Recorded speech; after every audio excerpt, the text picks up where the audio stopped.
while you and me repeat. This bittersweet heat is suffocating. I'm waiting and always hesitating. Kryptonite desires set my heart afire.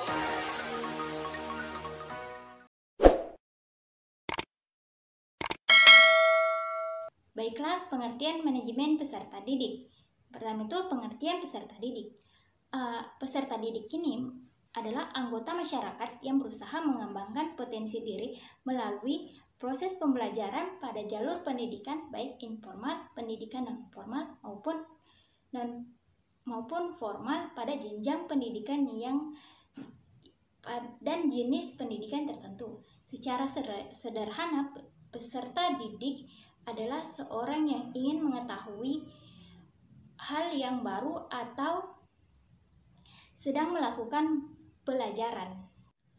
Baiklah, selanjutnya pengertian dari manajemen peserta didik. Menurut Gunawan, manajemen peserta didik ini adalah suatu proses atau kegiatan yang direncanakan dan diusahakan secara sengaja serta pembinaan secara kontinu terhadap seluruh peserta didik dalam lembaga pendidikan yang bersangkutan agar dapat mengikuti proses belajar mengajar secara efektif dan efisien demi tercapainya tujuan pendidikan yang telah ditetapkan.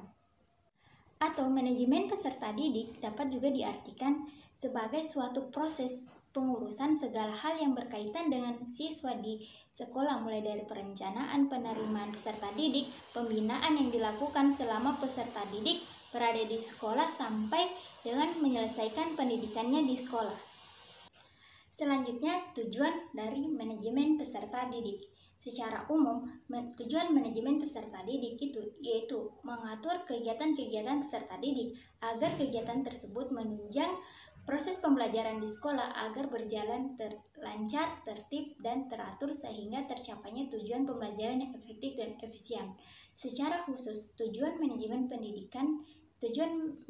manajemen peserta didik itu yang pertama, meningkatkan pengetahuan dan keterampilan dan fisikomotor peserta didik. Yang kedua, menyalurkan dan mengembangkan kemampuan umum atau kecerdasan, minat, dan bakat peserta didik. Yang ketiga, menyalurkan aspirasi atau harapan dan memenuhi kebutuhan peserta didik. Dan ada pula juga fungsi manajemen peserta didik yang secara umum adalah sebagai wahana bagi peserta didik untuk mengembangkan diri secara optimal mungkin, baik yang berkenan dan dalam segi-segi individunya, segi sosialisasinya, segi aspirasinya, segi pengetahuannya, dan segi-segi potensi peserta didik lainnya. Selanjutnya, fungsi yang berkenan dengan fungsi khusus dari manajemen peserta didik. Yang pertama itu fungsi yang berkenan dengan pengembangan dan individualitas peserta didik. Yang kedua, yang berkenan dengan pengembangan fungsional peserta didik, dan yang berkenan dengan penyaluran aspirasi peserta didik. Baiklah, selanjutnya pendekatan yang ada dalam manajemen peserta didik. Yang pertama itu pendekatan kuantitatif, yang dimana ini lebih menitik beratkan pada segi-segi administrasi dan birokratif lembaga pendidikan. Selanjutnya, pendekatan kualitatif yang bertujuan untuk membuat peserta didik menjadi mampu. Pendekatan ini bertujuan untuk membuat peserta didik menjadi senang dan sejahtera. Selanjutnya, pendekatan terpadu. Pendekatan ini merupakan perpaduan antara pendekatan kualitatif dan pendekatan kuantitatif.